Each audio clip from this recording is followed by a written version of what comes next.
Hi, this is Lisa Wilcox, also known as Alice Johnson from A Nightmare on Elm Street 4 and 5, and you are listening to The Pod and the Pendulum. Cheers.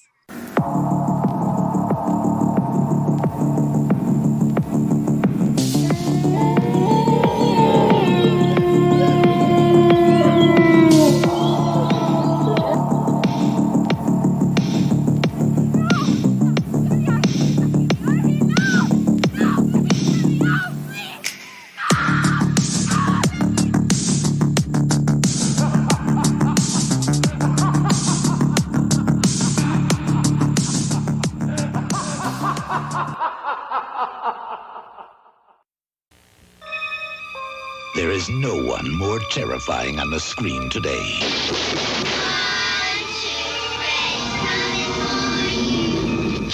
He is the first in fear. And you thought it was only a movie. It's a brand new nightmare. Welcome to Wonderland, Alice. A Nightmare on Elm Street Part 4, The Dream Master, rated R. Starts Friday at theaters everywhere. Hey everyone, welcome back to The Pod and the Pendulum, the horror movie podcast covering every single horror movie franchise, one movie.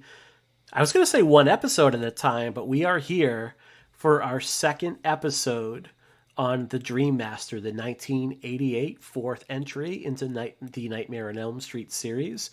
This was a film that, like, when we put the call out looking for guests, we had so many people that wanted to jump in on it, and I wanted all of them on the show, but think that, like, me trying to run a 6-person conversation over a podcast would make me stick my head in a vat of acid. So I figured, let's double the clicks. Let's double those downloads and do 2 episodes. So I'm joined once again by my co-host, Jerry Smith. Jerry, how are we?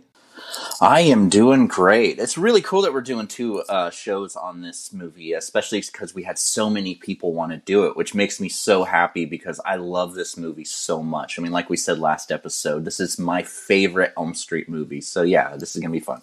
Yeah, and I think we're going to dive into a lot more this week, too, of what makes it that. But I don't even think I introduced myself. But you know what? We're 81 episodes in. If you don't know who I am at this point, go back. You better ask somebody. Yeah, go back and download another episode. We'll take the extra download just so you can get my name. But anyway, we are joined by 2 returning guests tonight. Up first, we have filmmaker, the director of Follow the Crows and Onus. We have Alex Secker. Alex, how are we? I'm all right, thanks. How are you guys? Doing lovely, man. Doing lovely. Brilliant. You are a trooper because it is 1:30 in the morning where you are right now. And you know, I know we don't see our video right now, but like I see you and you look like you have some regrets right now. You look like you're like, what was I thinking when I said I'm going to do this? I mean, what was I thinking is just my perpetual state. So excellent. Excellent. And we are also joined by another returning guest. You can find him on the Halloweenies podcast over at Daily Grindhouse, the Consequence of Sound network, and also one of the upcoming directors of the Music Box of Horrors Drive-In Horror Movie Festival. Welcome back, Mike Vanderbilt. Thank you very much, Mike. Well, hello there, ladies and gentlemen. Hello there, ladies and gents. Very excited to talk about what is arguably my favorite of the Elm Street sequels. So very excited to be joined by some people who adore it as much as I do. Are you arguing against yourself that it's your favorite? Like when you say it's arguably my favorite, like do you have these arguments with yourself back and forth? Look, man, 3 is the obvious choice. Mm-hmm. And there's nothing I can say about 3 to vilify it. There's nothing bad about it, but there's something about 4 that seems to perpetually edge it out for me, and I'm sure we'll get into that on this episode. I think we will. I'm looking forward to that person who's going to come on and say the remake is what does it for them. Like that one. See, I want to have that conversation so bad because I mean I can't stand it, but I want to find that person. There's one guy out there because on the 10th anniversary of the release of the Nightmare on Elm Street remake, I said I want to find this take, and there was one out there, and I retweeted him. He's on Twitter. I will send you guys the link because I'm sure he'd be happy to come on. We need to find this person. He's out there, I'm telling you. Every movie is somebody's favorite movie. And we try to take that approach. We try to take that approach no matter what. So, for our Elm Street alumni series that we're doing, these little small one-offs that we're going to put into one show, I'm trying to get Kyle Gauner to come on for the remake pet segment. I just want to talk season 2 Veronica Mars with him. Right? Dude. I didn't know you were into that. That's one of my favorite shows of all time. First season of Veronica Mars is up there, I think, in terms of like Sopranos, Game of Thrones, The Wire, in terms of quality. No, I'm just first season. Yeah, so it is. What was that one? I said The OC. I watched one episode of The OC and tapped out. I'm like, this isn't for me. So. The OC was okay. I watched, I think, a year or two of that when it was I think it was like a poor man's Beverly Hills 90210. So. Indeed. So it's no Dream Master. No, it's no Dream Master. Very few things are. Very few things are. So I'm going to put it to the panelists first. And Alex, I'll start with you, my friend. What is it about Elm Street 4, The Dream Master, that calls to you? What was your... Sorry, let me rephrase that. What was your introduction to Elm Street 4, The Dream Master? So I actually think this was the first Elm Street I saw. I had no idea why. I think it was probably just on TV or something. But it's just so cool. I mean, that's the extent of it, really. It's so damn cool. Like, Freddy is really, really... He is what people think Freddy is in this movie, I think. At one point he puts on sunglasses, he's badass, he's jumping over fucking church pews and stuff, he's twiddling his knives around and stuff. It's just, and when I went back and watched the earlier movies in the franchise after seeing this one, I think I was a little bit surprised that he wasn't always that. And then when I watched later movies in the franchise, I was a little bit disappointed that he is too much of that. Right. Yeah. This is the Goldilocks version of Freddy Krueger in that it's just right. Like, he is funny and you definitely laugh at a lot of the one-liners and jokes he has. But it's still dialed back in just enough to keep Freddy a little scary. And I think when you get to part 5, the dream child, even Robert Englund to an extent is this shit again. So he just is going to do whatever he wants at that point. And I think this is, like you said, that really good mix overall. So how about yourself, Mike? What was your introduction to the Dream Master? So despite what we were talking about off the air about my memory starting to go as I get older, I definitely remember, let's take it back to 1988.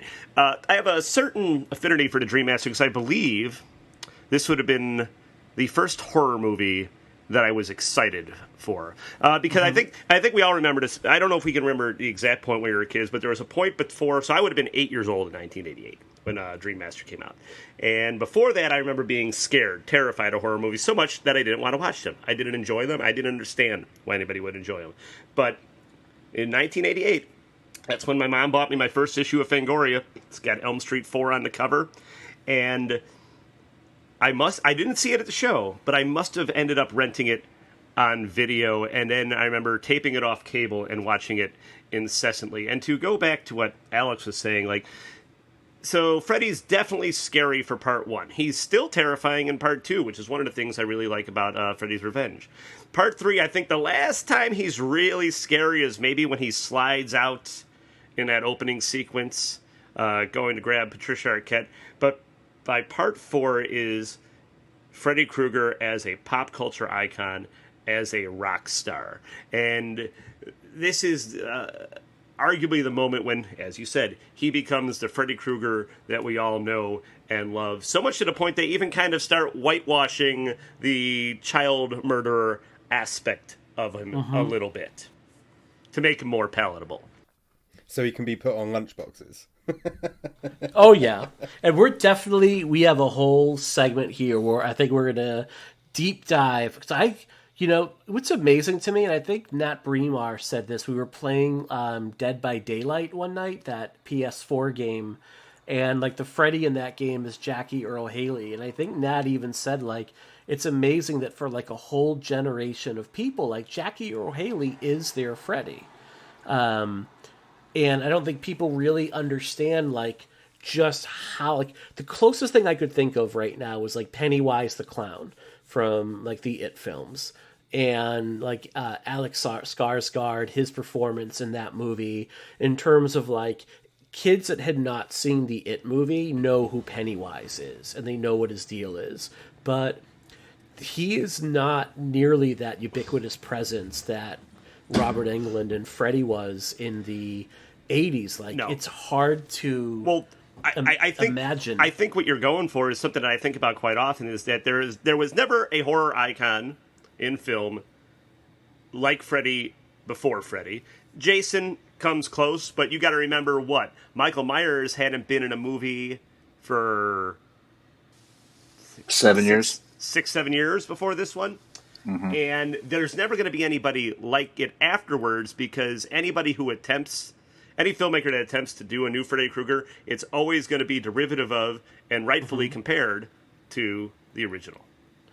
I almost think you have to do what Final Destination does. And we're going to talk a little bit about Freddy's Nightmares later on, where like Freddy Krueger wasn't really a factor in those shows. Like Freddy was more like the crypt keeper that introduced the segments to it, but it was more about like general nightmares overall. And I think that if you ever redo the Elm Street series, you got to move away. As odd as it sounds, you got to move away from Freddy, because no one is ever going to be able to play him like Robert Englund has played him. I don't see it. No, totally. I mean, that's what I was saying, I think, on the Elm Street 2 episode, that if they did another Freddy movie, I'd like to see Robert Englund in it, but kind of passing the torch, because we're all afraid of different things.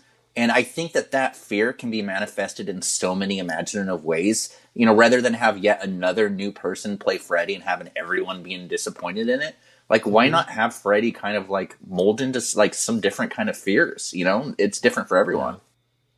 So let's look at where horror was in 1988, because it's a really interesting time in horror. And let's look at like what made Freddy stand apart overall. You're looking at, by like, Dream Warriors pulls in an insane amount of money. Like, on a few $1 million, they do somewhere around like $30 million.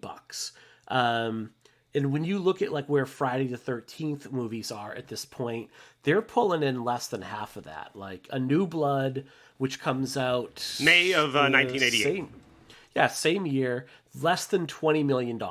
And that's an actual improvement over Jason Lives in terms of like what it did for the box office. Tobe Hooper, a year prior to this, comes out with Texas Chainsaw Massacre 2. It doesn't even pull in $10 million. Like, the return of Leatherface is met with a resounding wet fart in theaters. John Carpenter has a modest hit with Prince of Darkness, in that it does like Halloween 3 money on a Halloween 3 budget overall. So like, your icons at this point, they've peaked. Like, Jason is, and you're going to get into the Kane Hodder years overall, and I think we finally remember him as Jason, but he's in the lower performing Freddy movie, Jason movies overall. So by 87, 88, you're seeing horror movies that either skew a little bit younger, like the Monster Squad, or you're starting to see what is going to be like known as like psychological thrillers in the 90s, like Dead Riggers, The Stepfather, The Witches of Eastwick, which I guess is more of a comedy, but they're trying to appeal to an older audience. And a much broader audience, too. Yes. Yeah. You know, and I think what's going to be interesting, and I would love when you guys, Mike, I know you're one of the hosts of Halloweenies, when you get to Jason Goes to Hell, talking about how in the early 90s, when you look at like the 1993 when that came out, you have Wes Craven doing A New Nightmare. You have in another year, you're going to have The Curse of Michael Myers. You're no longer dealing with teenagers. Like, you're dealing with like young adults that have children. And it's almost like these franchises from the early 80s are saying like, look, we want you to grow up with us. Yes. And audiences said, fuck no, we're not going to. Well, that ends by 1988. I think 1988, in my opinion, is one of the best years of horror ever. That, and it, like, one of the big reasons I love Dream Master is it was kind of like the last legitimate go for the series in like a way that like was super successful to fans. You know, after 88, you know, years later, or, you know, we'd get Nightmare on Elm Street 5 that, you know, kind of didn't fit well within the series. We'd get Halloween 5, which a lot of people didn't really care for. You know, we'd get like the later Jason movies that did smaller numbers and smaller numbers.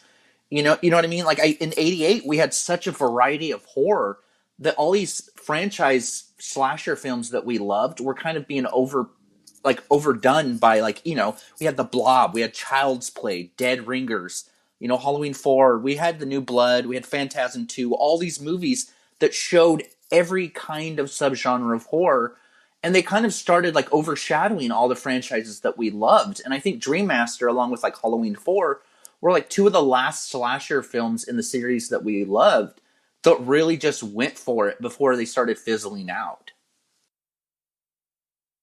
Totally agree with that statement. And look at like, even before like Return of the Living Dead, Evil Dead 2, you're seeing much more humor mixed in with the horror at this point. And I guess I'll throw this to my panel, like, where do we stand on horror comedies as a subgenre? Because I think by this time, like Elm Street 4 definitely at times plays like a horror comedy. Where do you guys feel on this kind of mixing of the two genres? When it works, it's brilliant. When it doesn't, it's the worst thing ever. No, like I was watching. Agree with it. I was watching Ginger Snaps this morning because I'm supposed to write an article for a magazine about it, and that is a movie that doesn't force humor on you, but the humor is so dry that it just lands. It works. You know, it doesn't have to broadcast the fact that it's funny. And I think a lot of horror films that try to do that, they come off super flat. They come off super annoying because like it just doesn't gel right.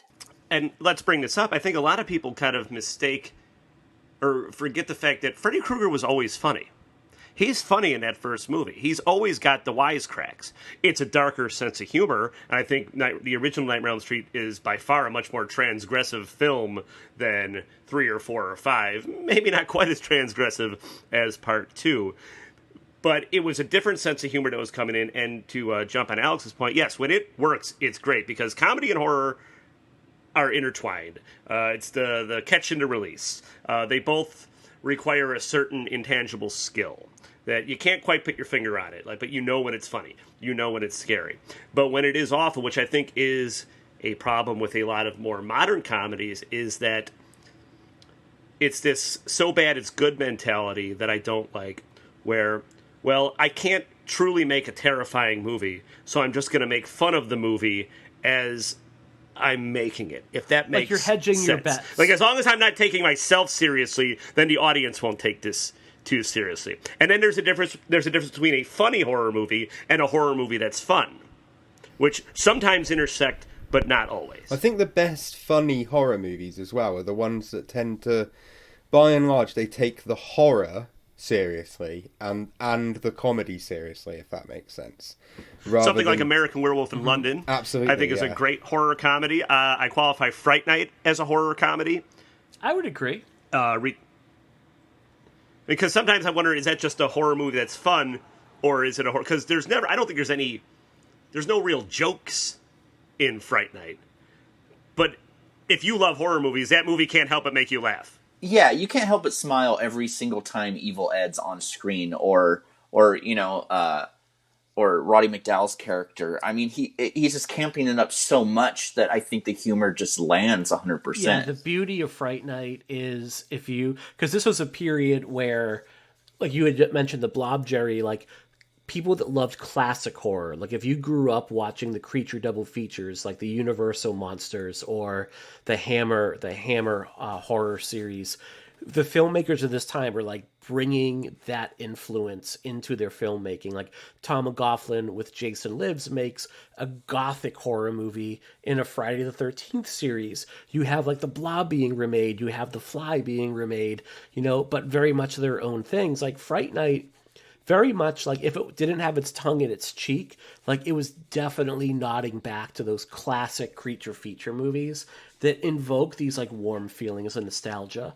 Alex, for you, I'm interested to hear, like you had said, like when it works, it's brilliant. What do you think?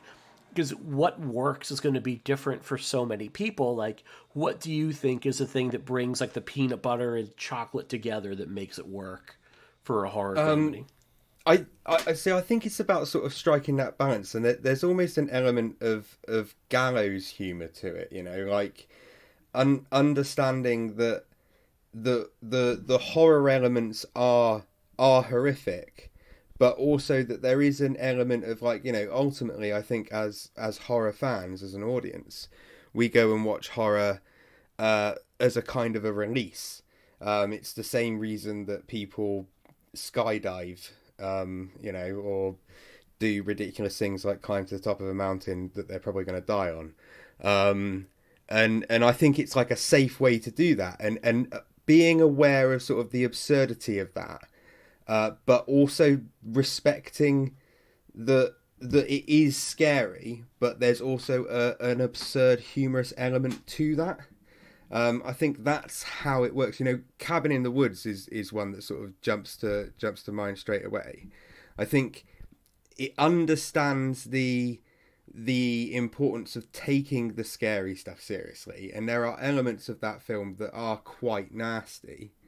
But at the same time, there's such a sort of a gleeful fun in understanding why the audience enjoy it and what makes that fun, that it's allowed to find the humor in it too. Mm-hmm.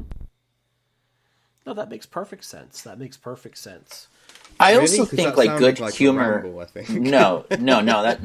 You had great From one points. rambler to another, it's totally fine. I also think that good humor in horror sets up the scares even more successfully than just a straight ahead like serious horror film. You know, because good humor, and I don't mean just like, you know, like dick and fart jokes, but like just like really subtle humor that kind of eases the tension, gets you kind of comfortable.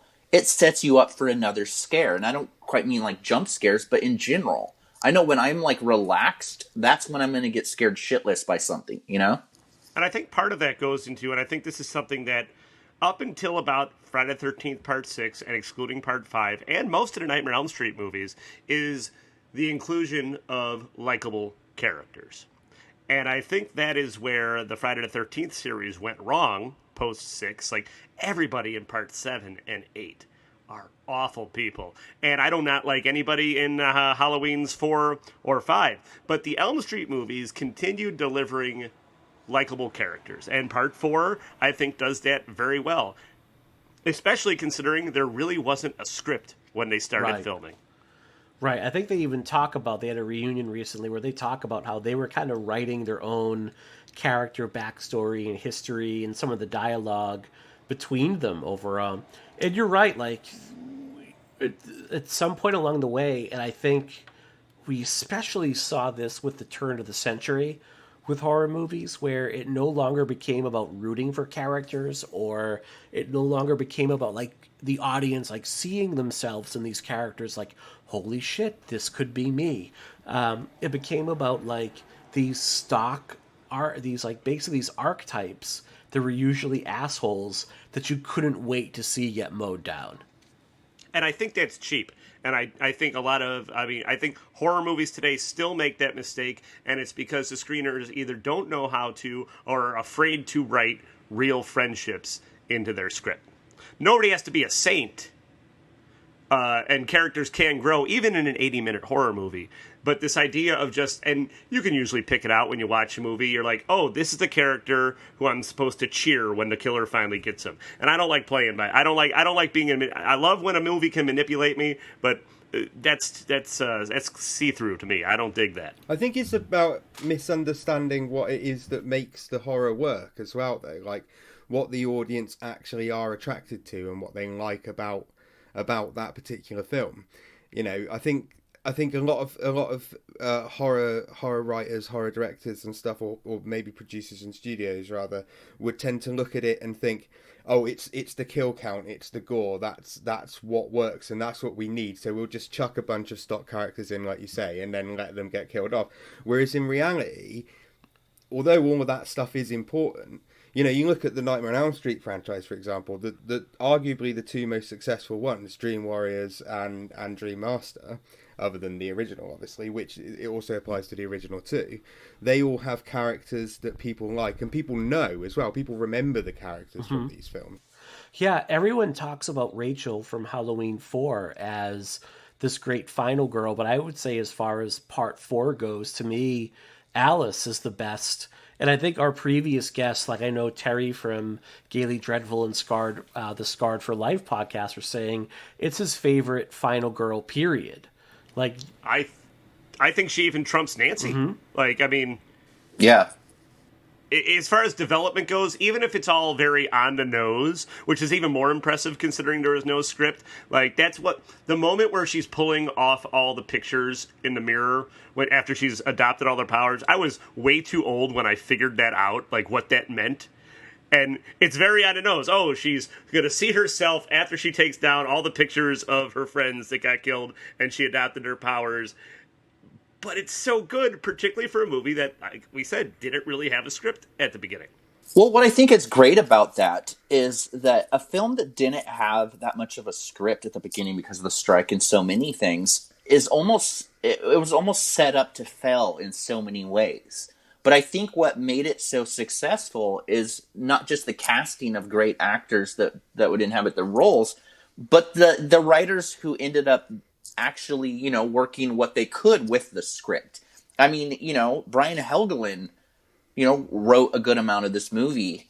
I mean, that guy... And correct me if I'm wrong, this is his first credit as a Yeah, writer, and yes? he went on to win an Oscar for writing L.A. Confidential. He wrote Mystic River, directed Payback, and also, I mean, a couple friends of mine went out to lunch with Courtney Joyner a while back, and he was just like, they were talking about movies, and he was like, yeah, I'm not supposed to tell anyone, but yeah, I was an uncredited rewrite on Dream Master.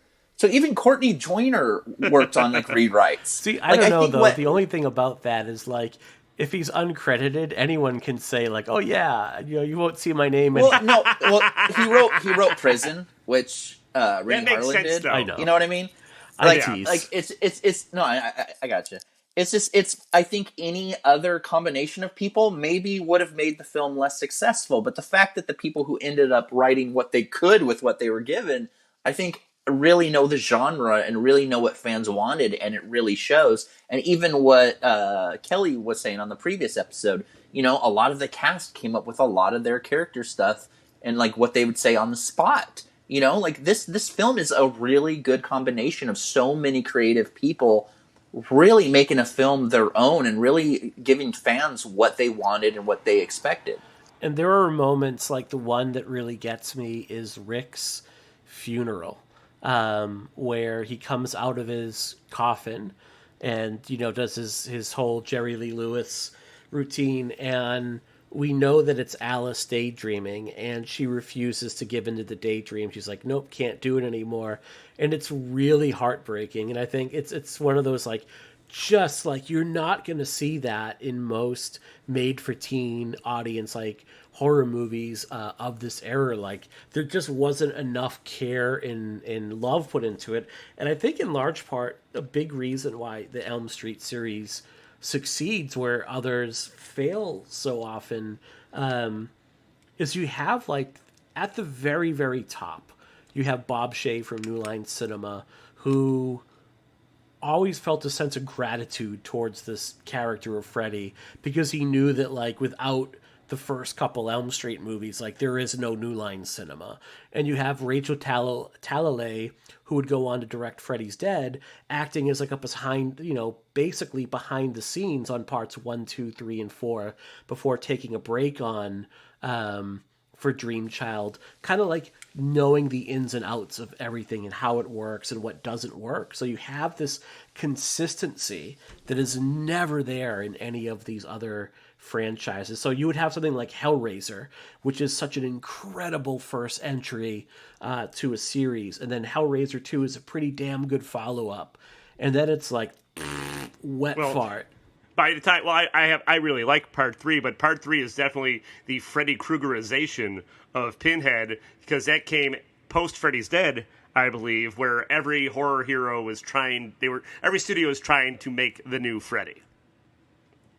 And my last note on like horror of this era is this is the time period where Paramount approaches New Line Cinema and says, hey, tens of millions of kids at recess are asking who would win in a fight, Freddy versus Jason.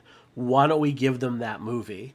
And Bob Shea looks at the bottom line of Jason Lives and looks at the bottom line of A New Blood and says, those two numbers don't even equal what I'm getting on Dream Master. Basically, and you want a 50-50 split. Why don't you guys go pound sand?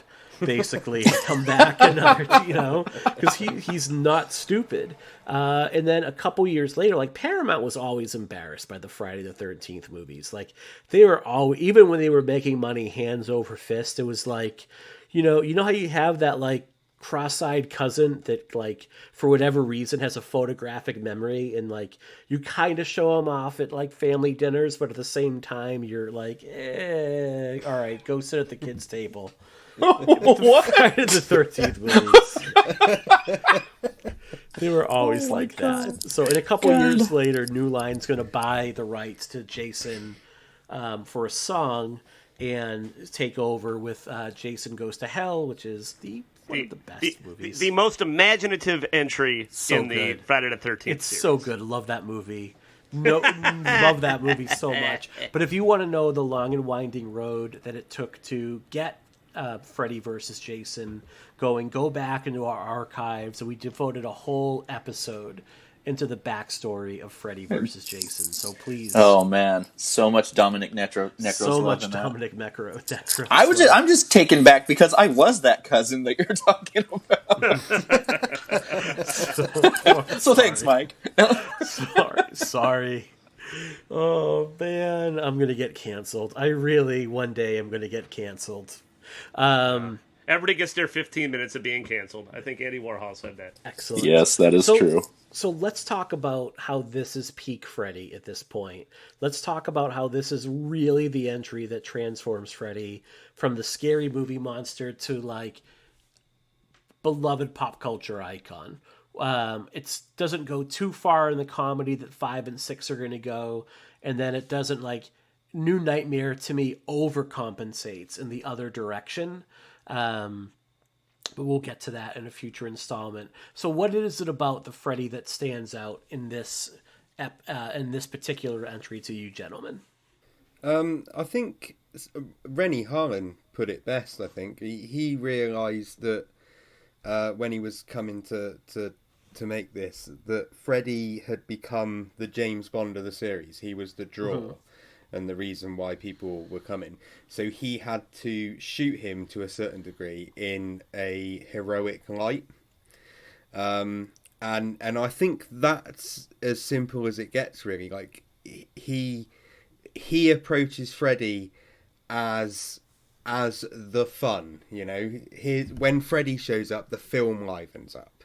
Mm-hmm. And everything becomes a bit more sort of over the top and stuff. At the end they're fighting, they're like it's like the Matrix or something. It's a prize fight. It's like a heavyweight prize fight. Yeah, exactly. And I think it's that sort of over the top craziness, understanding that Freddy is this sort of almost caricature of the character that he was in the original.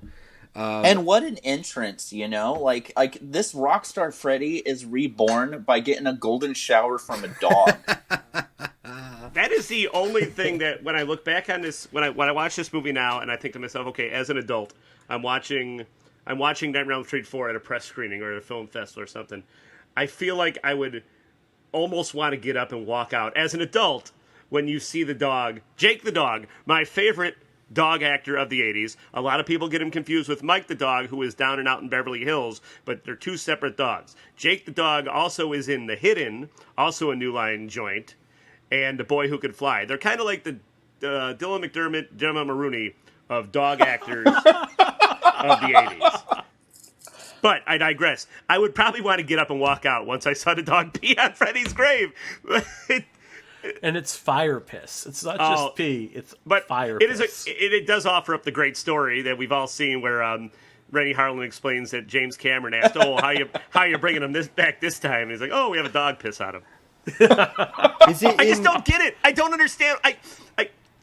I don't understand how it came to that, or is it in whatever. Is it in the Never Sleep Again doc where Renny Harlin he explains his reasoning behind it, and which is what was the reasoning again? I like dogs.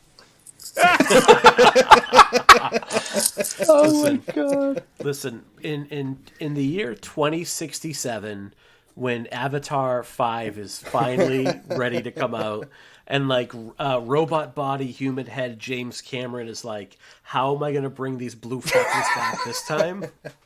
It's going to be dog piss, all right? That's totally what it's going to be. But, what makes Freddy so iconic at this point, I think it's this perfect intersection of one thing, I don't think the Halloween series did this as much as Elm Street was pretty good for this, and it was really good for this, and even Friday the 13th was letting the directors have kind of an auteurist vision to each movie.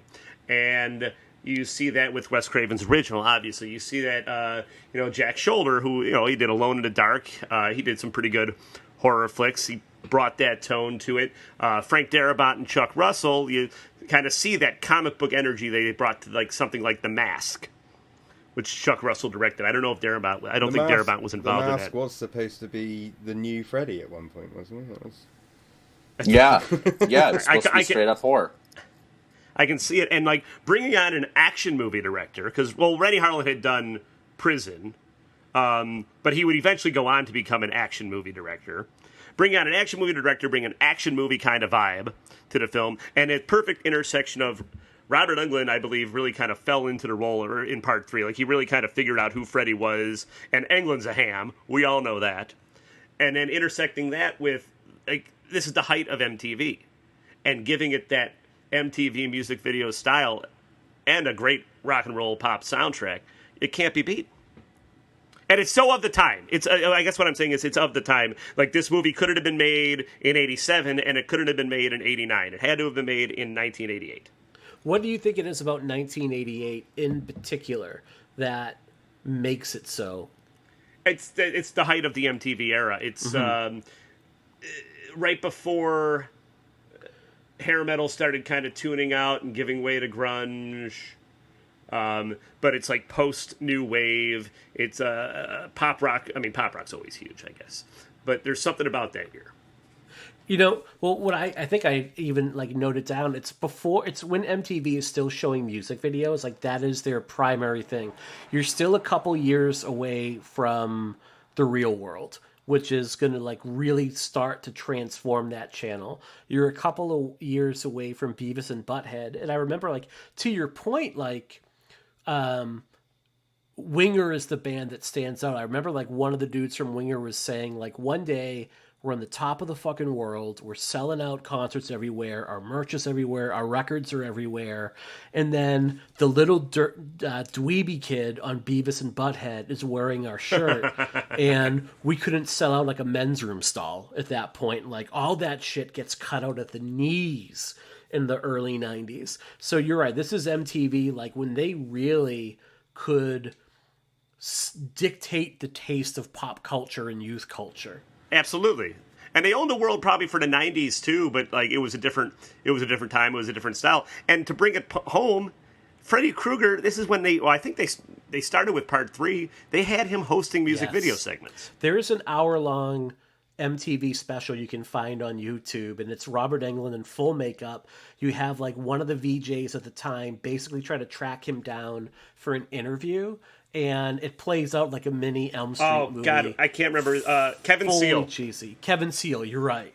And you have, videos from, obviously Alice Cooper, the Fat Boys, people you would dock in. But then there's, Yes, Owner of a Lonely Heart and Peter Gabriel Shock the Monkey are the videos that kind of bookend this 1 hour special, and you're like, what the fuck? Like, what kid that's watching Elm Street is like, Peter Gabriel Shock the Monkey, like, give me more of that. You know what, like, though? This is that says it all, pre-Sledgehammer. but I was going to say, that says it all right there. Freddy Krueger was for everybody. That, and like when you think about 1988, like it wasn't just a huge time for horror.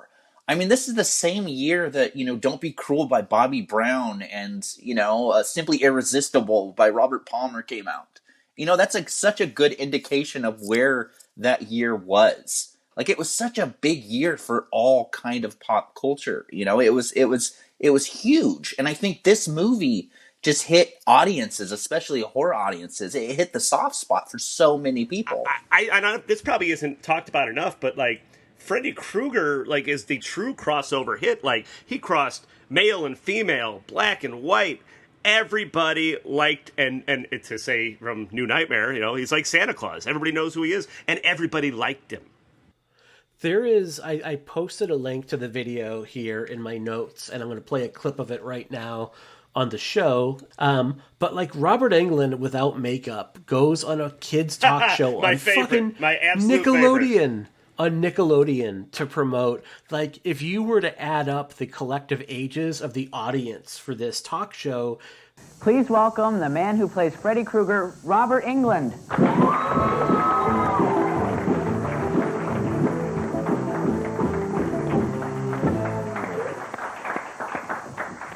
Shake! How you doing? Left hand. How are you? I'm fine, how are you? That was, those are great movies. They are. Very scary. I've seen all of them. You're sick. Okay, now, in the past, you've been in other movies and television shows, and you played a nice guy in most of your roles. So what made them pick you as Freddy? I don't know. It was strange. I was doing the television series V at the time, and I'd become quite popular. It was the first time I'd ever had fan mail and stuff like that. But the character on V was sort of like a human equivalent of E.T. And I was a little afraid that I was going to get typecast because we had just gone from a very successful miniseries into the regular series. And the Nightmare on Elm Street film sort of fit perfectly in my hiatus in between the miniseries and the series. And originally they wanted a very big man to play the part, and he was to be mute. He wouldn't speak at all. And I went in, and I was sort of in my punk rock stage at that time. My hair was a lot blonder, and I penciled circles under my eyes, and I wore all black, and I played a staring game with the director, Wes Craven, as he told the story to me. And I must have done something, right, because I got the part. They couldn't get in to buy a ticket for the movie without their parents, but here he is, like, with the gloves, sitting down with like a 16-year-old, 17-year-old host talking about the Dream Master and like what it's about and why kids should go see it. And they look Insane. so scared. Yeah, they really do. I think England is key there as well, though, right? Because he's so clearly just in love with everything about Freddy Krueger and being Freddy Krueger that he's willing to do crazy shit like that. And so many people that get pigeonholed into a role or they get so defined by a role, they grow to resent it. It never happened with Robert Englund. No. Absolutely not. He knows what's where his bread is buttered. Because he would show up to anything. He would do anything in full Freddy Krueger makeup. He did all the what do I say, the retailer promos every year for when the new Elm Street movie was coming out. There is I think I even put it, there's you're right, the retailer video, like, it's kind of like it, speaking of being of its era, it's Robert Englund in full Freddy makeup doing a pitch for video store owners on why they should buy extra copies at retail of the Dream Child. Of the Dream Warriors. They're terrific. They're terrific. He's talking about like the box office and like not only like how much money, he's doing week by week breakdowns of like what it did and what the drop was, and it's like, it's crazy. Do you guys remember the 900 number? Yes. I got in trouble for that shit. Tell me about your experiences with this, because I have my own story, but I've been talking a lot. So my only experience with it was that I just didn't grasp the concept of it charging a lot of money to my dad. And like, dude, like I think I charged up maybe half of our rent bill one month. Yeah, I was grounded for a while. that's not good. But I knew enough to know that, like, if I dial that number in my house, I would get in a lot of trouble. Okay, like I knew that much at least. But I thought that I could get away with it when I slept over at my grandmother's house, if I could go ahead and do that. So what did I do? I would like dial the Freddy Krueger hotline, and I think I rang up like $100 phone bill, and I tried to like lie my way out of it. And my parents are like, "These are the nights you stayed over there. Clearly your grandmother is not calling your 77-year-old grandmother." Your grandma's not calling Freddy Krueger. Well, he is for everyone. Freddy's for everyone. Right? She, to be fair, she was one of the people that got me into horror movies, because she used to pay her grandkids like $5 to stay up at night and watch like the old black and white horror movies with her, because she didn't want to watch them on her own. And then her and my grandfather would take us to breakfast the next day. I remember like Cousin's Diner in Pelham, New Hampshire. We'd go there, and my grandfather would be like, "Hey, look, someone left money on the table. You should go get it, since it's, and we would steal tips because we were like 3 or 4 years old and had no concept of like, that's for other people. So my grandfather basically used to steal tips from waitresses at breakfast joints. This is the content you crave, listeners. Right. Okay? This is absolutely it. No, what's crazy is like we talk about Freddy Krueger in this movie and Robert Englund, as this kind of a rock star MTV Freddy, or like how your daughter calls him, like, what, Vacation Freddy, which is so perfect. And this movie's so much fun. It's such a blast. But there are a couple sequences in this movie that to this day, like I'm turning 40 in a couple months, and they still freak me the fuck out. The first shot after Freddy's resurrected, and it does that kind of zoom, and like the first time we see Freddy just standing there. Like it's shot so interestingly. Like it's such a good shot. It's dark. You don't quite see everything of him, That and the scene at the dream sequence in the beach where she's running and you see Freddy in the background running in slow motion. That is something that I think will forever be imprinted in my head since the first time I saw it in the theaters. Like I still think, as much fun as this movie is and how rock star like Freddy is in this movie and kind of comical with the sunglasses, the film's still pretty scary at times. I love the movie theater sequence. It kind of reminds me of like the Maxell tape commercials from the 80s. Like, is it live or is it Memorex? I think it is, with the guy getting his like hair blown back, because you have like this massive windstorm blowing Alice's hair back, and everyone else is unaffected by it. And it's just like, again, for like a low budget horror movie, like this is made for a few $1 million at most, to get like this much imagination on screen. And this kind of like, this is a movie like Renny Harlin took these really big swings, and I can't think of many that like are off the mark in this movie. And as much as I love his big swings, two of my favorite moments in the movie, because again, going back to there not being much of a script, and like they were shooting this on the fly. Like the first trailer they put out for this movie was just clips from the other movies, because nothing had been shot. And they just needed to let audiences know that Freddy was coming back in less than a year. And I think critics deride now the karate sequence with Rick, but as a kid, and even now, I think that's pretty imaginative. Like, that's pretty clever. Like, look, we don't have a lot of time. We're not working with a lot of money. What can we do? Let's not have Freddy in here at all. And then... And have him do, ninja stuff, which, of course, very popular at the time. Like, hitting all those pop culture marks, rock soundtrack, ninja stuff, horror movie stuff, everything. And then the part where it's just a matter of editing Alice and Dan in the dream loop, and that's what a dream really feels like, I think. Yeah. Robert Englund calls that his favorite sequence in the whole series.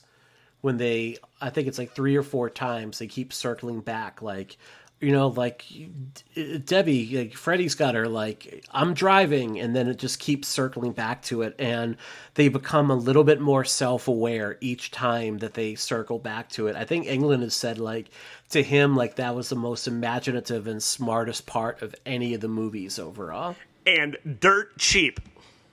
I think that this film in particular, I think this film in particular really shows. Alex said how this is the Freddy that we, all knew or expected. But also this film really shows the imagination and what could be done in the whole dream realm. Mike, you had this big part in your notes about lucid dreaming.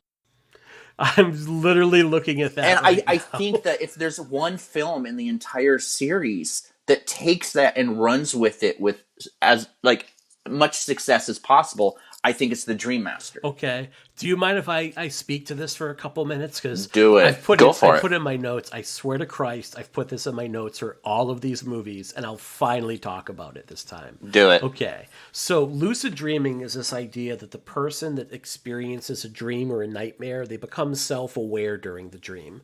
And what I mean by that is, like, you realize you're dreaming, and you can do a number of things to kind of take it over at that point. I've actually done this several times. I mean, there's only 2 moments I can remember. There was a dream where I had a couple years ago. The only thing I've ever actually written down in a dream journal, because I said I have to remember this, was I figured out where I was and took control of the dream, and it was kind of like this weird action movie scenario where I was running from some people. But it was set in my neighborhood that I grew up in. So once I realized where I was able to navigate it. Even though it wasn't exactly my neighborhood, but I knew it in a dream. And then about 3 or 4 weeks ago, I don't know if this is technically lucid dreaming or not, but because it was a nap, I might have just been half asleep, half awake, but had that feeling where I was like, oh, this is a dream. Let me see what I can do. So I made it a point to grab a scarf off my floor that was sitting there and say, okay, then I'll know if I was awake, if I wake up, when I'm doing this, if I wake up and it's in my hand. And if I don't, then it was still a dream. And then I tried to fly, and I just couldn't get out the window. Could you hover? But I hovered a little bit in the room, but I couldn't get out the window. So yeah, well, I love that. I remember I went through a really bad breakup with a woman that I thought I was going to marry. And I remember I had this dream where we had gotten back together, we were in my old neighborhood, just talking in a car. And I remember the whole time thinking I know I'm dreaming right now, and I don't care. I don't want to wake up, because I was also had a bad fever at the time. I go, when I wake up, I'm going to be feverish. I'm going to be sick. I'm going to keep myself asleep as long as possible. So I remember that. So one of the things with lucid dreaming is you can force yourself to wake up, and you see that throughout the Elm Street series. Think Nancy smashing her arm against the boiler in order to kind of wake herself up by burning herself. The other thing you can do is change the parameters of the dream. So think of Kristen in this movie dreaming herself into vacation mode. She's on a desert island. It's warm, it's sunny, she's in her cute little bikini that she didn't want to wear for Renny Harlin. But you imagine yourself in a much better place. Or because what you're experiencing in these dreams were called idiopathic nightmares or idiopathic dreaming in the Elm Street series. They're not related to any specific trauma. The kids aren't aware of why Freddy Krueger exists and what their parents did, but it's more like the kind of dreams you have when you're an adolescent or a young adult. That's when you have your most nightmares. So the day-to-day things that you go through are what you end up having nightmares about, and your nightmares are stand-ins for those anxieties and fears you have. Okay. Oh yeah, I know that. Some people, oh, what does my dream mean? Every nightmare I have, I know exactly what it is referring to. And it's usually kind of right on the nose. It's always Malort. That's no nightmare. That's a dream. A dream. That's that beautiful dream that I want to get dreamed into. Yeah. So this is basically like all the Elm Street movies are taking advantage of what we call lucid dreaming. Like Nancy, when she turns her back on Freddy at the end of the first movie, that's an actual technique that like counselors will train patients to do if they want to do lucid dream therapy, which is an actually recognized form of psychotherapy. Like they'll train you to either confront the monster and tell them they don't have power over you and to turn your back. Like Wes Craven probably didn't know this, but he was onto something. Or you can do what Alice does in this movie and basically go all Muhammad Ali on Freddy and just try to kick the shit out of him. You know, basically these are recognized things. So I really love that about these movies. And the idea of lucid dreaming is actually discussed in this movie. When Bob Shea in his acting credit, he's discussing like the gatekeeper of dreams. Like that idea is really what lucid dreaming is all about. It's a really fascinating topic. I've done like a bunch of reading on it in preparation for these films, and when I work with clients, like we'll talk about their nightmares. Like they'll write them down, they'll bring them in, and we'll talk about ways that what they're rooted in, but also like what they might do to change the narrative when they're in that dream. It's pretty wild. I don't know, man. Yeah, I love it. If you want to hear more about these psychotherapy techniques, listen to my other show, Psychoanalysis, on the Consequence of Sound podcast network. A new show coming out every other That was Thursday. good. I liked it. That was slick. You whore. Little free tip. I am such a whore. No, like honestly, like I that's so just enthralling to me to hear, because I mean, nightmares have always been like such a regular for me. Like I have recurring nightmares since childhood, and like I never understand those and stuff. And I think that that's what attracted me to the series the most, is the fact that these are films really about that, like it's really interesting. I think I beat a dead horse on Twitter particularly about this, but the worst, quote unquote, worst Nightmare on Elm Street sequel is still 100 times more imaginative than the best Halloween or even the best Friday the 13th sequel. Jerry has steam coming out of his ears right now. All right, motherfucker. No, I'm just kidding. No. He shits on Jason Goes to Hell enough. I got to get my digs on 2, 4, 5, 6, 7, 8. I'm kidding. I don't care. It's cool. The new one.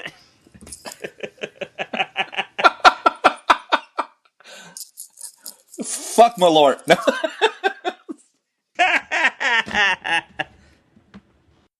Where other horror movie series, what they relied on, and Alex, I think you said this really well earlier, they relied on like an increasing body count.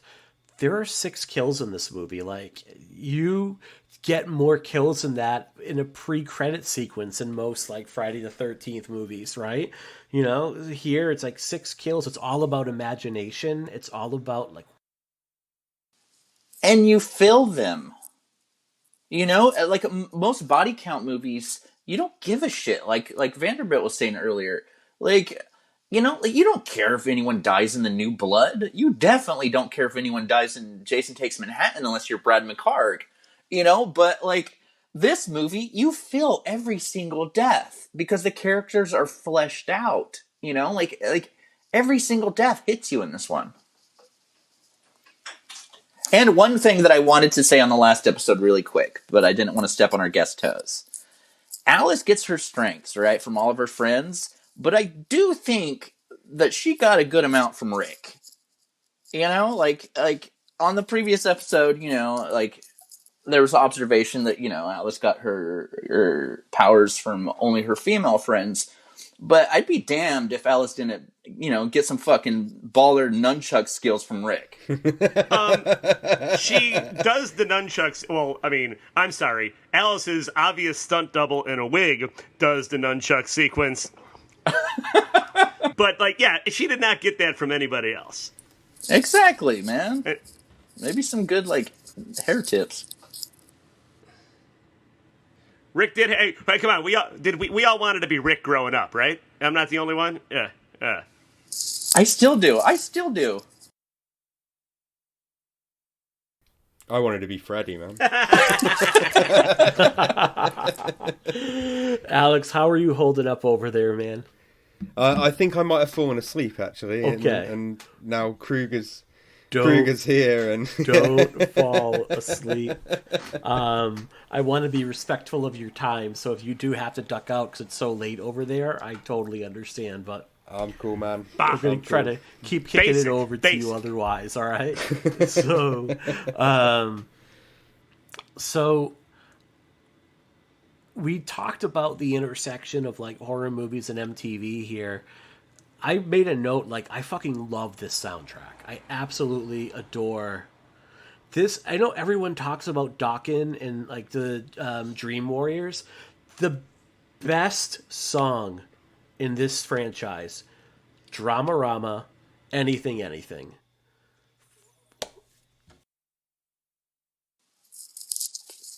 Dude, Dramarama, there is nothing better than that song.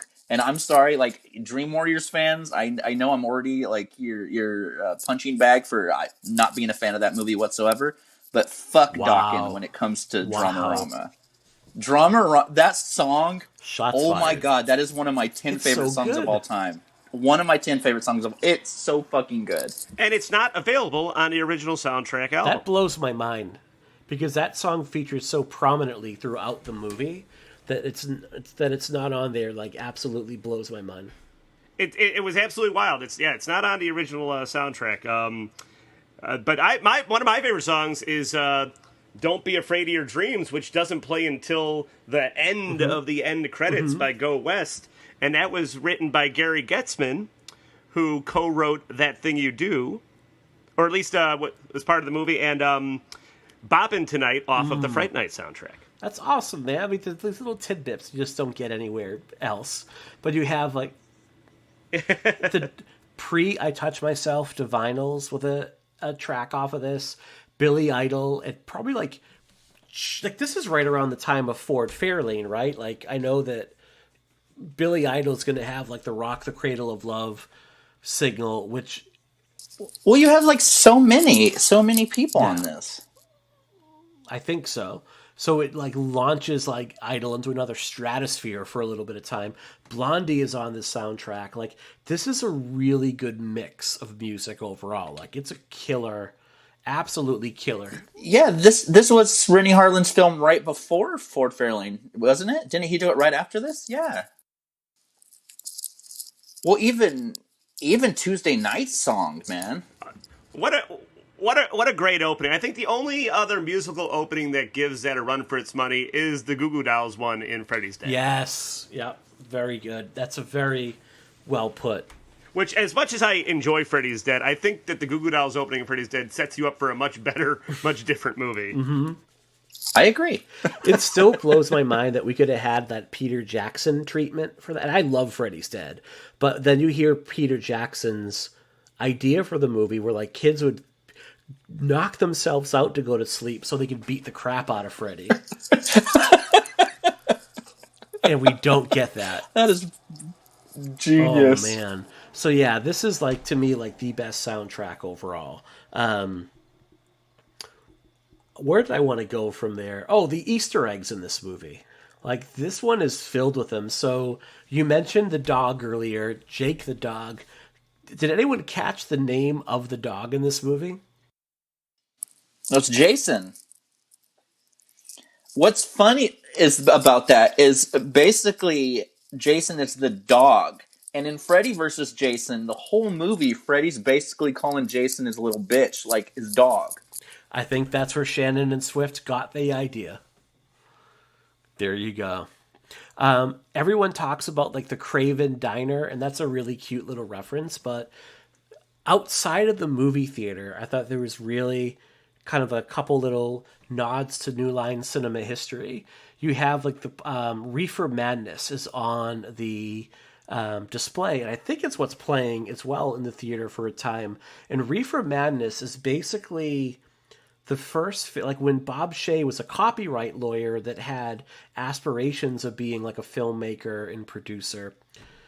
He basically saw how much money Reefer Madness was making on college campuses, And he did a little digging into the copyright law for it and saw that, like, no one really owned it. So he got the copyright on Reefer Madness and started to distribute this movie throughout college campuses. Like, it's how he turned a buck. And then there's a poster for John Waters' Hairspray that is, like, just outside underneath the marquee as you're walking into the theater. And Shay and Rachel Talalay had a long working relationship with John Waters. Like, they distributed a lot of his work throughout the 1970s. So I thought those were neat little Easter eggs and kind of nods to New Line Cinema's history that weren't, like, glaringly obvious. That, and it speaks on what you said earlier about New Line never really being ashamed of A Nightmare on Elm Street, whereas Paramount was always embarrassed by it. You know, I think Bob Shea, you know, Rachel Talalay, Sarah Risher, all these people from New Line, they appreciated where they came from and they appreciated what got them there. I mean, it's no coincidence that New Line was, I mean, even by their own selves, like, referred to as the house that Freddy built. You know, they had reverence towards the series. They wanted to keep it going as much as they could, and that speaks volumes on how much, you know, they took it, how much it meant to them.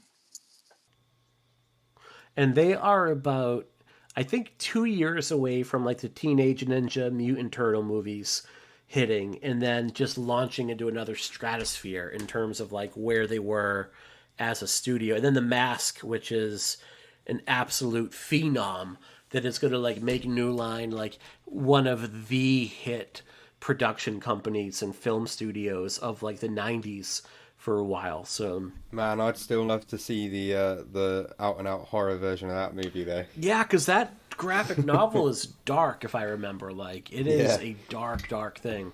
All right, and a little New Line history. What's the movie that's playing at the movie theater that Alice is at? Reefer Madness, which was the first movie that they picked up for distribution.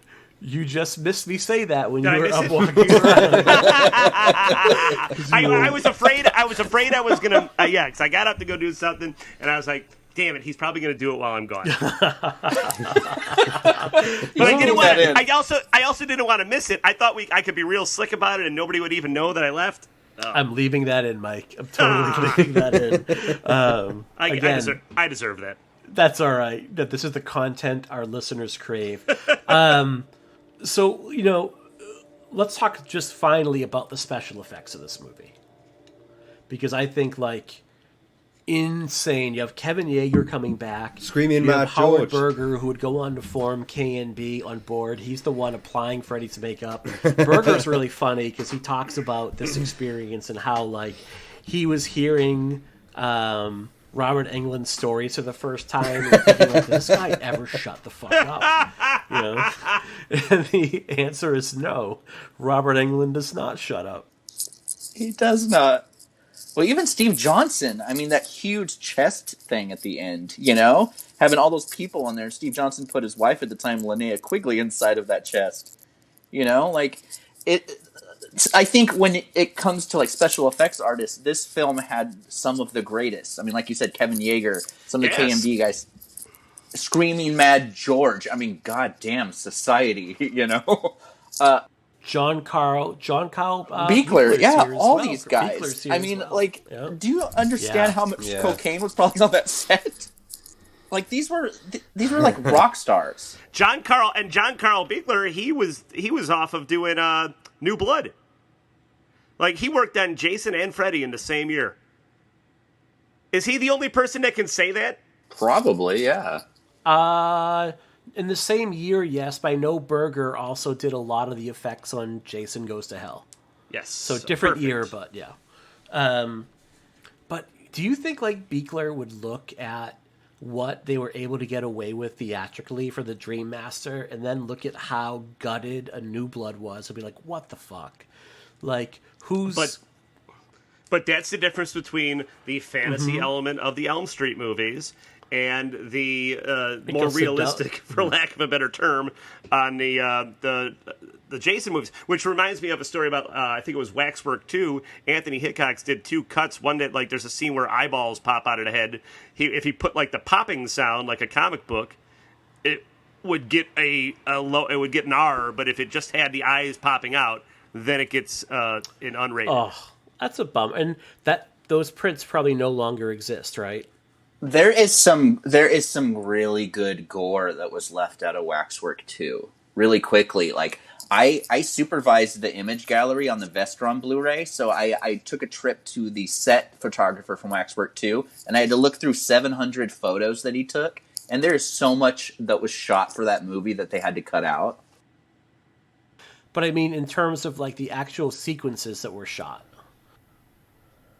Oh, no, they were at his house. I went there, I looked through all of them with a magnifying glass. I chose the few hundred that I thought were best, and those are the ones that are on the Blu-ray. Yeah, which you would never get to see, which is really... Oh, probably not. Yeah, no. No, but it's when talking about the special effects, like, these guys were rock stars at that time.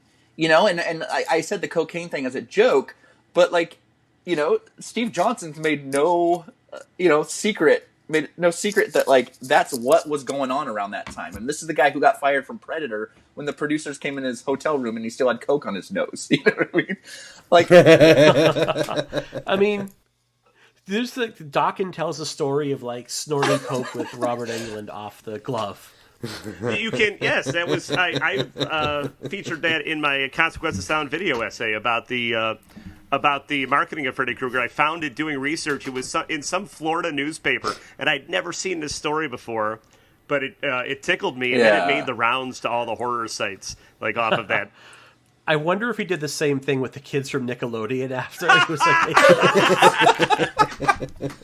well, those guys were just nuts. I'm sure a lot of them have calmed down, but like last year, I took my wife and I took our kids to Monsterpalooza, and one of my son's favorite movies is Blade 2. And we were waiting in line for the Creep Show panel, and I was like, hey, Dexter, that's my son. I was like, hey, Dexter, there's Steve fucking Johnson just drinking. And he's like, what? And I was like, yeah, he did the effects for Blade 2. But everyone and I likes took my son over to Steve Johnson, whose eyes were like red as bloodshot. And I go, hey, I don't want to bother you. I know you're like having fun or doing whatever you do, but my son loves Blade 2. And he goes, that movie's older than your son. And I go, yes, I know. And I was like, can you get a picture? And there's a picture of my son standing next to a bloodshot eye Steve Johnson holding a beer. Like, look, I don't want to advocate for cocaine use and bad behavior, but cocaine use and bad behavior gave us a lot of great art through the 60s, 70s, 80s, and beyond. It really did. And it's much more fun than marijuana. Yeah.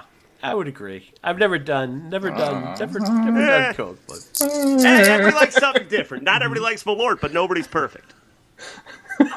And everybody yes. Absolutely likes. I think that's the theme of this show. Can you imagine listening to Robert Englund tell a story after a couple of rails?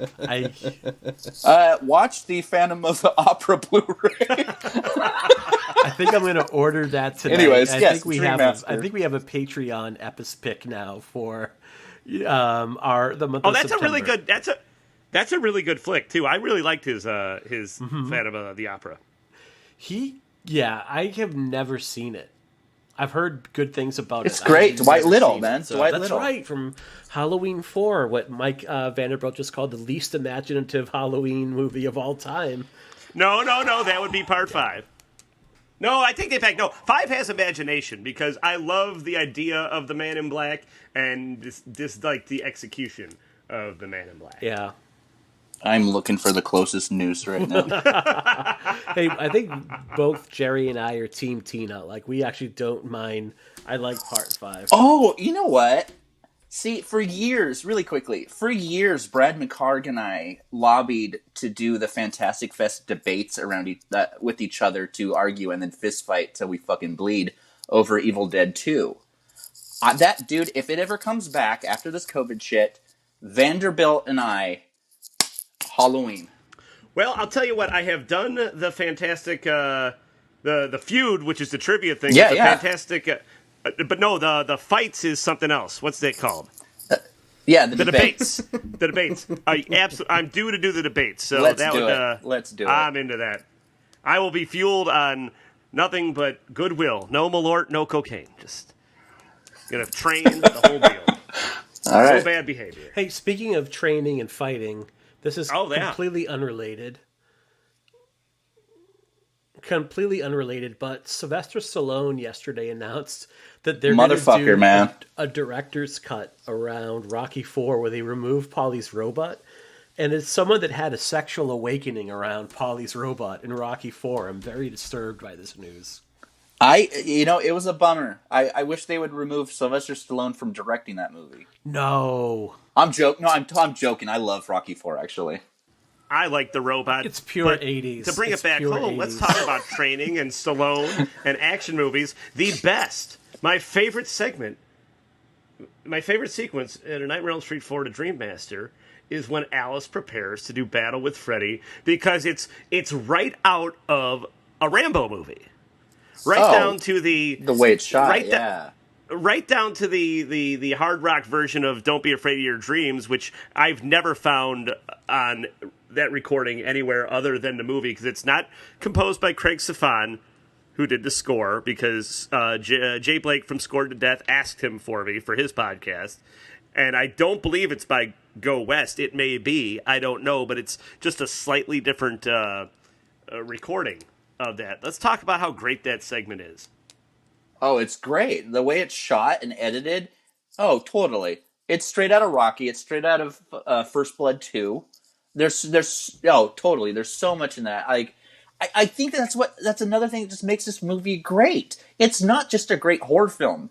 It's kind of like the 80s horror equivalent to every action movie that we grew up loving, too. And part of what I love about this movie in this era is it's very much like, I think there was a Twitter thread later last week, like, what is going to be like the iconic horror movie characters of this day and age? And there's a debate, like, or why aren't there any? And I think part of the reason is, like, nowadays you have so much entertainment at your fingertips. Like, if I don't like a movie on Netflix and I'm 15 minutes into it, like, I'm hitting the back button on my Roku and finding something else.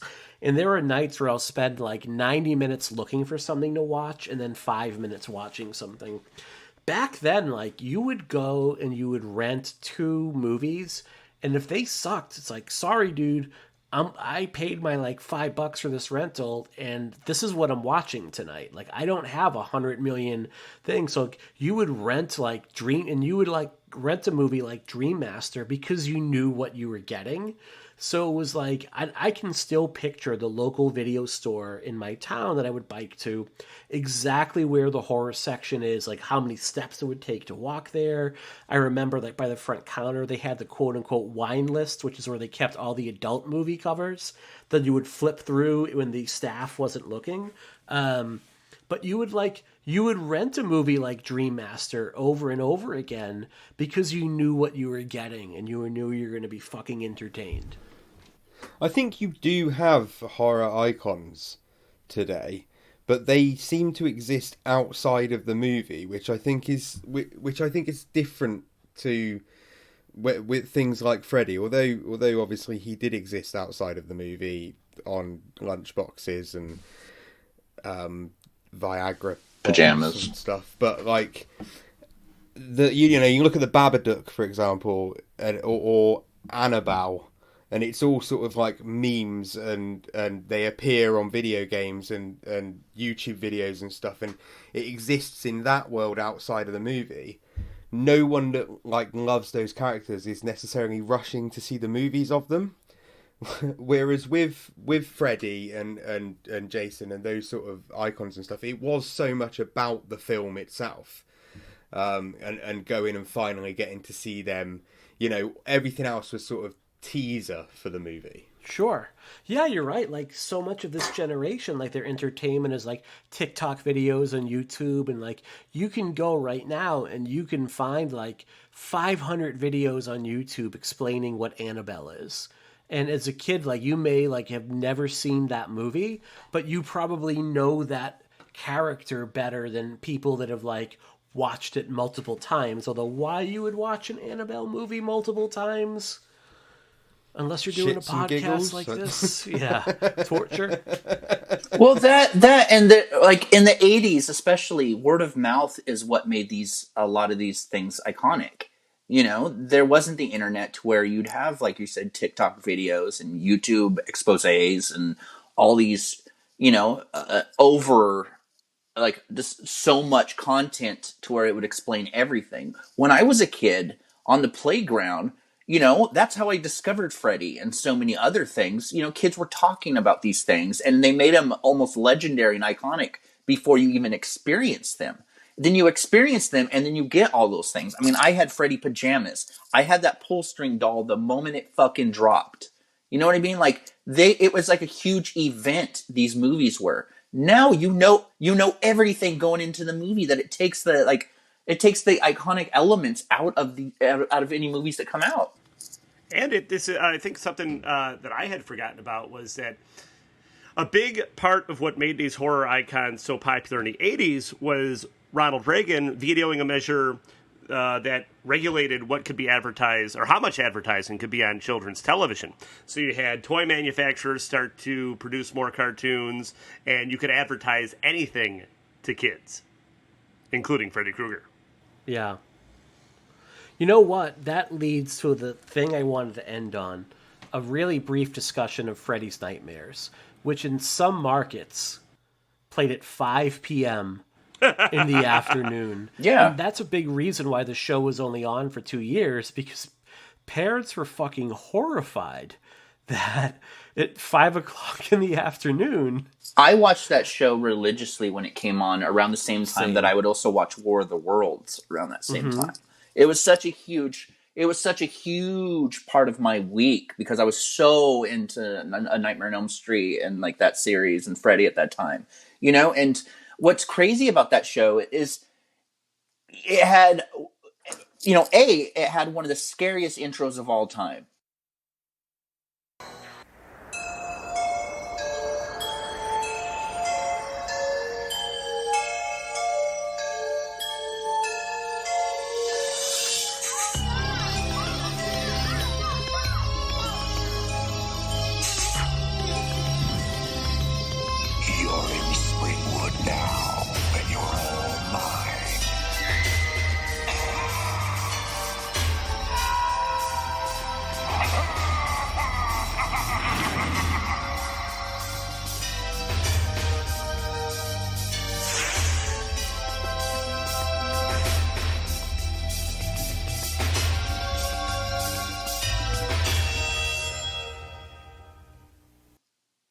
That intro to that show is scarier than most of the films in the franchise.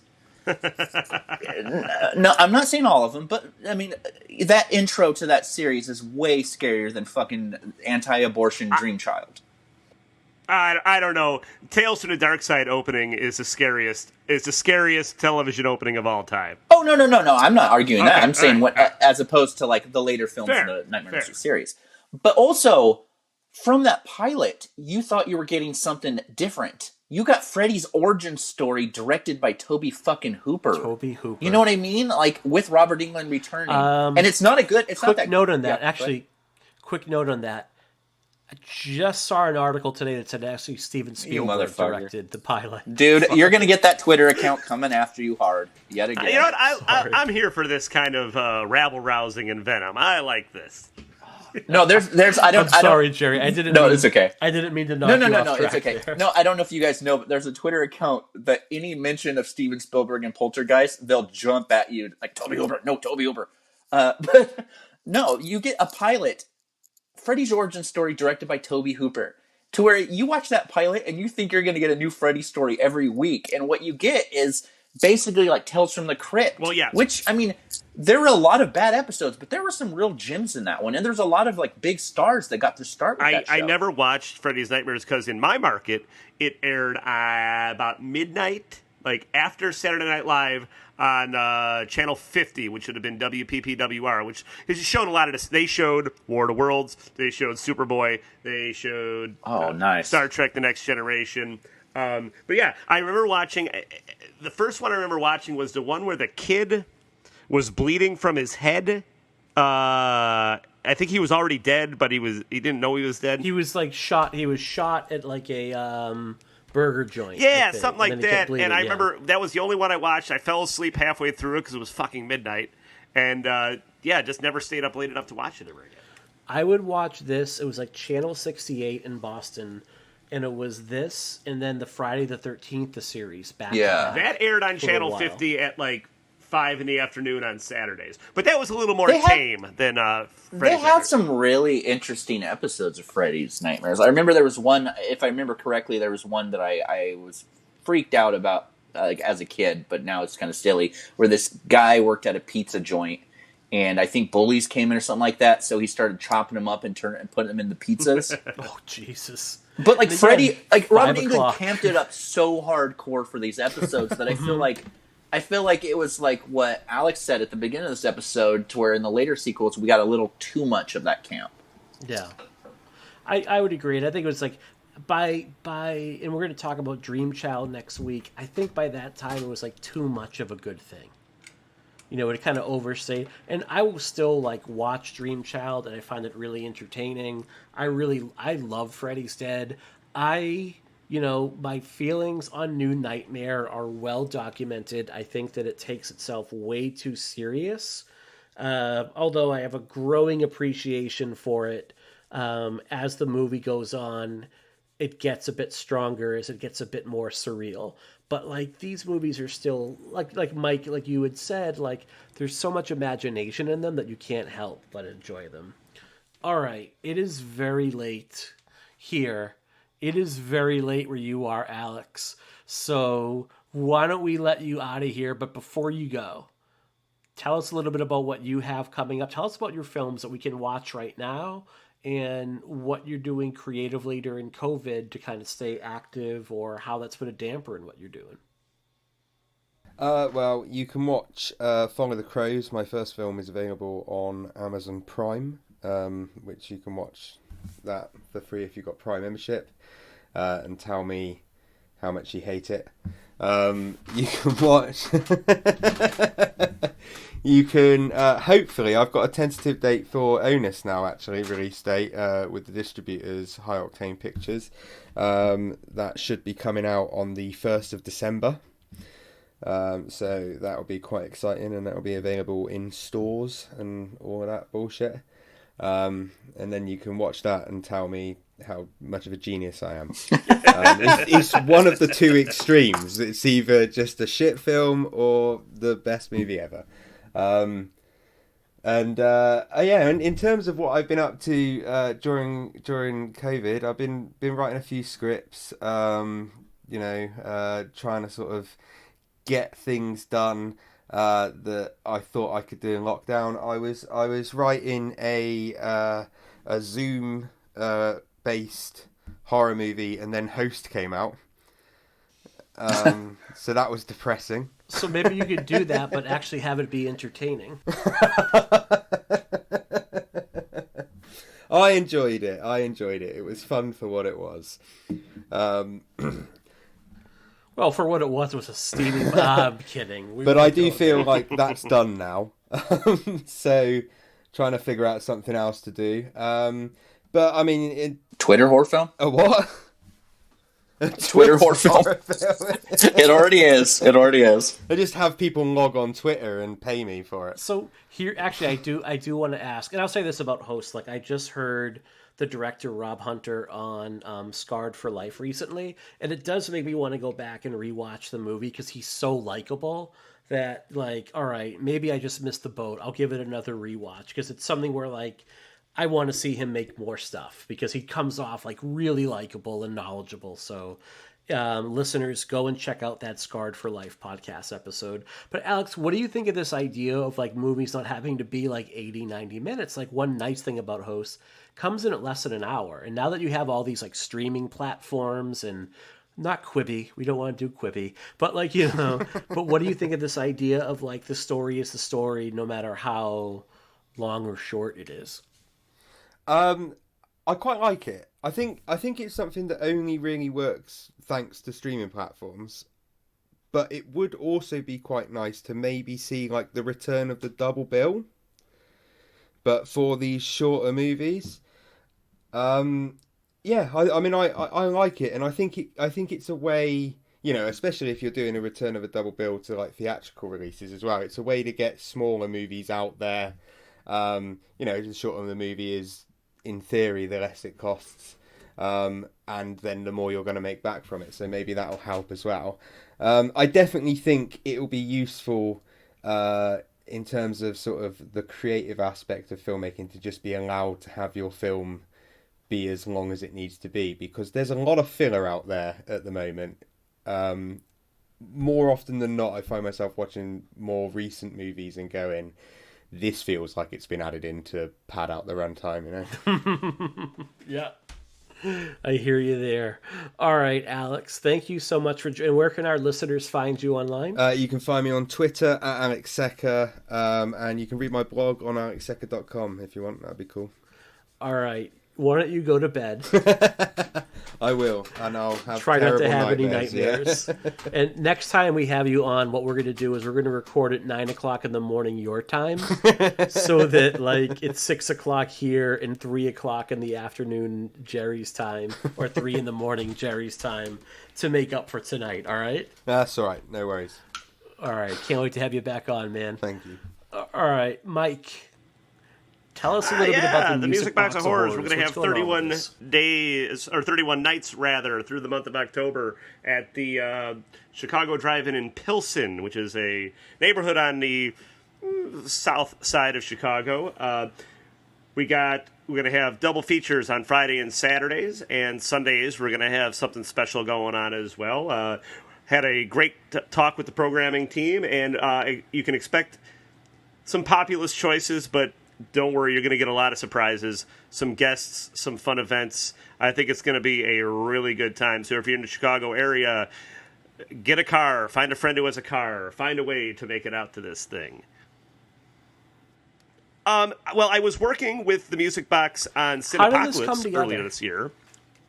And of course, I don't need to tell everybody that everything kind of went to shit. Mm-hmm. But Ryan, the GM at the Music Box, liked what I was doing as far as eventizing and wanted to see what else I could do, and he wanted to put together a small team for this thing, and yeah, that's about it. Connections, man. Mm-hmm. It looks like and Katie Wright from the AV Club, and Will from the AV Club,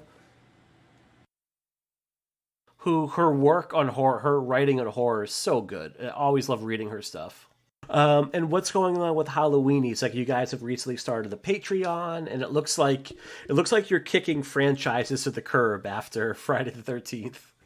For the Patreon, we want to do stuff outside of the franchise because we get a lot of requests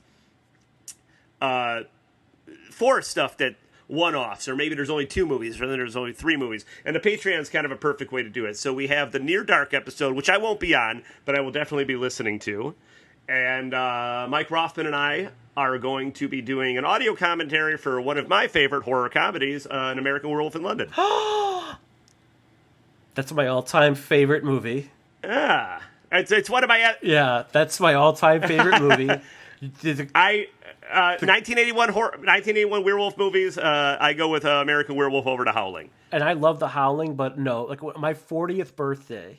we rented a little theater that I used to book indie horror movies in. My wife rented the theater, invited friends and family, and that is the movie we watched for my... Now, she originally told people it was going to be Rocky, but then she brought, like, the DVD for Rocky 5, and we're like, no, I'm not watching.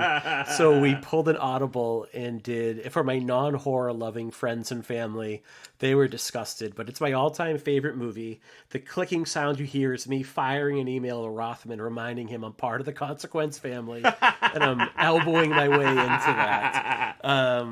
But either way, like, I will become a Patreon subscriber to Halloweenies. Yeah, there's a couple different tiers. I don't think it breaks the bank. And I mean, everybody's starting one now, so it's hard to decide where you want your hard-earned money to go to. But I think we're gonna be putting out some pretty quality content for everybody. And we all have a new episode dropping on the 13th. We're going to be discussing Friday the 13th, Part 7, The New Blood, with Gailey Dreadful, who just appeared on the previous episode of Pod and a Pendulum. Excellent. That's excellent. I only refer to people as their Twitter handles. That's the only way I know. All. There are no real names anymore. There is no real life. It's just I never understood media. why film festivals didn't require that you put your Twitter handle, That sounded, or at least provide a space like to you put were your Twitter talking handle about on your video badge. game Because Makes that sense. That was rather. There are no real names, only television names.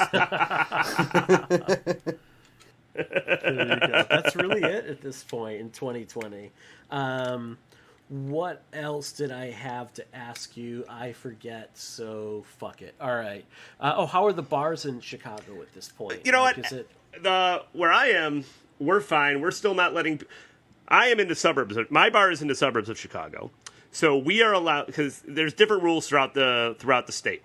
But we are allowed to have people inside, but we are not doing it. We're still remaining patio seating, because it seems any place that does open inside, even when they can, ends up shutting down for a couple days because somebody gets it. Mm-hmm. So, and as bad as the Chicago winters can be, you can usually push through till about November with outdoor seating if you provide heaters.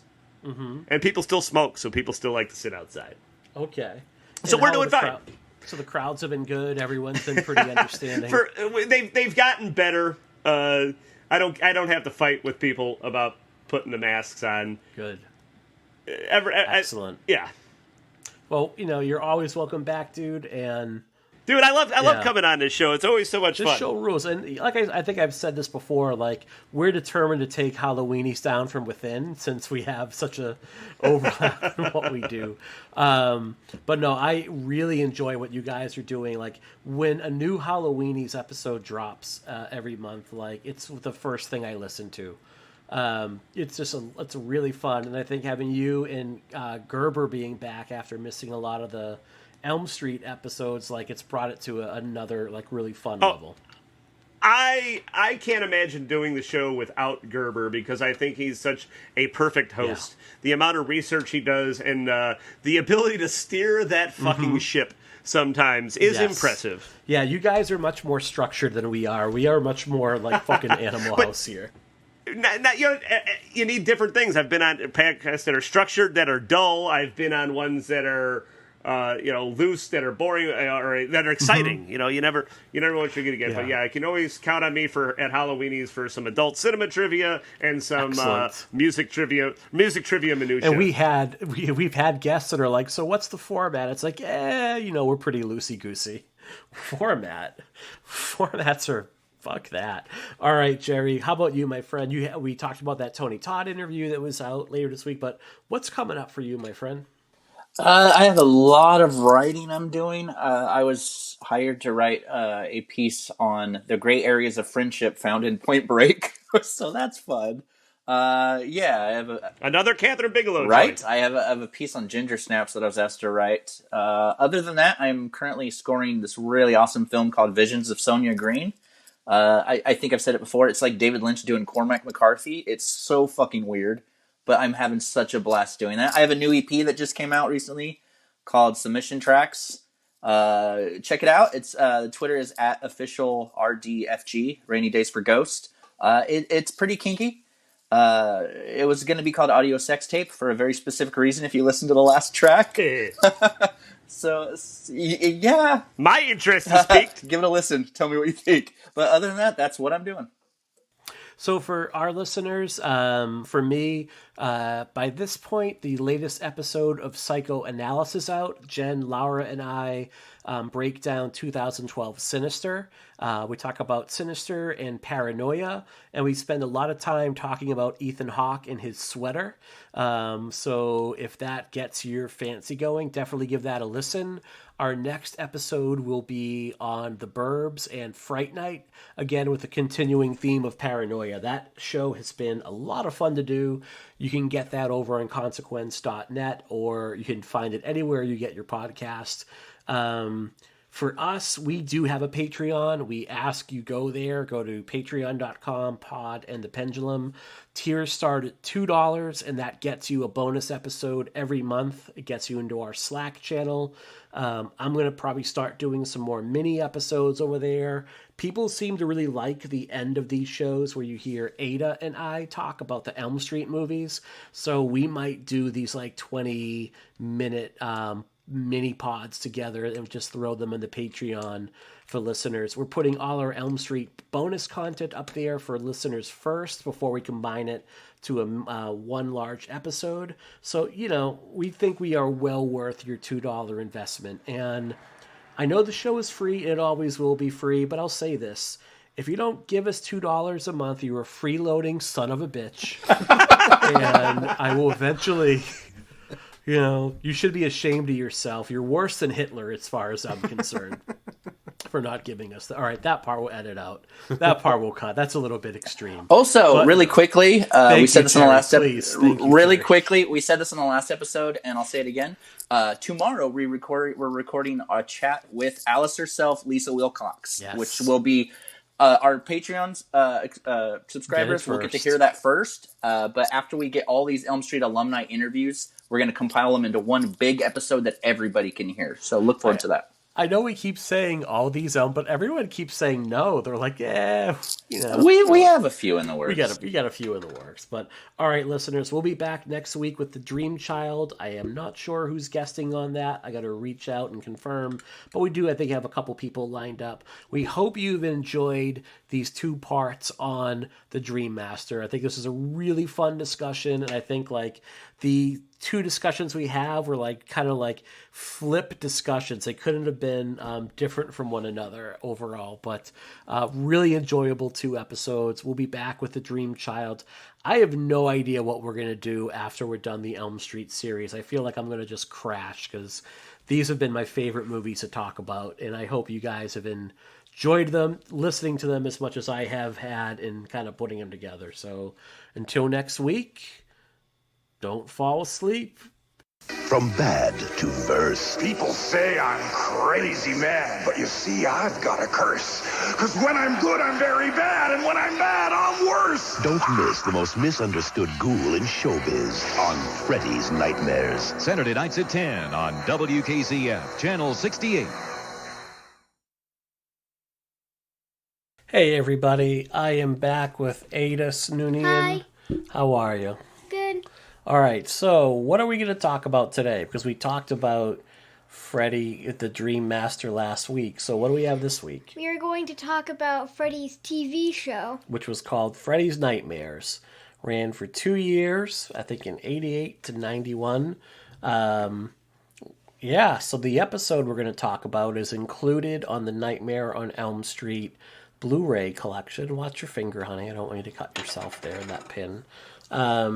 And it was called Killer Instinct, starring Lori Petty, who we all know from Tank Girl, and was directed by Mick Garris. So, Ada, what are your initial thoughts on this show? the crystal is pretty, but the actual necklace looks weird. Well, that was the thing. Okay, so that was what your description of the necklace was, but the show itself. I don't think many people were turning into Freddy's Nightmares to get ideas on jewelry. What was the episode about, first of all? It was about a girl whose mom died. She inherited a necklace from her, and if she imagined something, it would happen, and it usually involves somebody cutting their finger off. Someone dying or getting really hurt, right? Yeah. So what was the girl doing? Was she, what sport was she doing? She was running track. She was running track, so she would try to imagine herself winning races, right? Uh-huh. So what happened at the what were some of the cool things that happened in the episode? A dude cut his finger off. How?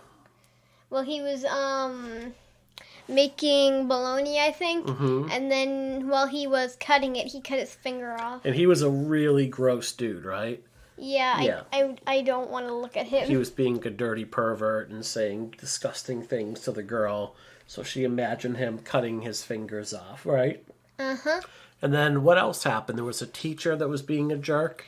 And then he was talking about the industry of cotton, and then he started spewing out cotton. Yeah, and he choked to death. So how did that part of the episode end? At the end, they have a race. It's the girl with the crystal and then her rival. And then how does the race end? She dies. How does she die? The rival gets the crystal and imagines her when her neck hits the rope thingy that you... Yeah, that thing. She gets her head chopped off and dies. Yes. Yeah, a head comes flying off. There's blood spewing. So they used to show that show in some places at 5 o'clock in the afternoon. Really? Right around the time we would sit down to dinner. What do you think would happen if you and Mom and I sat down for dinner and watched that? What would Mom say? Can we, not watch a show like this while we're eating dinner? You should want to watch something else, right? Uh-huh. Okay. So can you imagine, that would run at that time of day? No. That's kind of crazy, isn't it? Also, how was it Freddy's TV show if it's pretty much an entirely different thing, but they, put Freddy's face in it, so it's Freddy's TV show? Yeah, how much is Freddy in this, would you say? For a 45-minute show, how long was Freddy in it?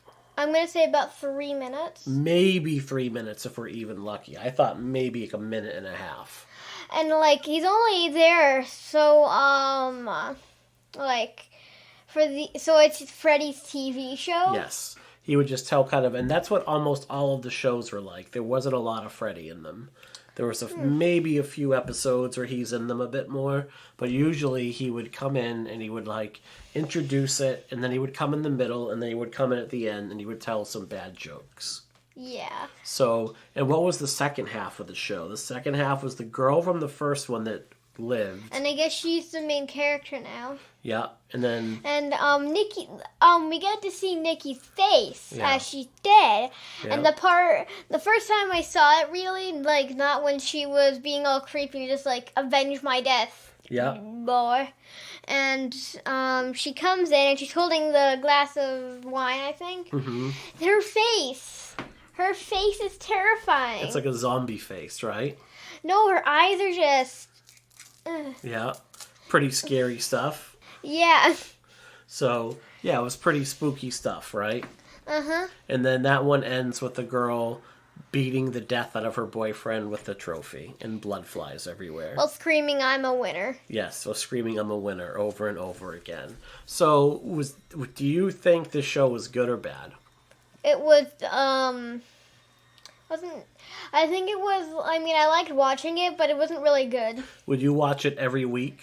Or would you be like, oh, I'm kind of tired of this? I'm going to go watch Netflix, thank you. Find stuff on Netflix. So that show was on when Dad was in junior high school, 8th grade and 9th grade. Well, actually, I'd probably watch it. So back then, we didn't have Netflix. We didn't have Hulu. Well, if we didn't have Netflix, then yeah, I'm watching it. We didn't even have video recorder, DVRs, where I could record something digitally and watch it whenever.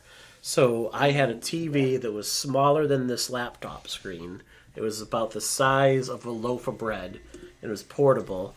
And every Friday night, I would watch that, and I would watch the Friday the 13th television series. Ooh. Now, you know what was crazy about the Friday the 13th series? What? Jason wasn't even in it.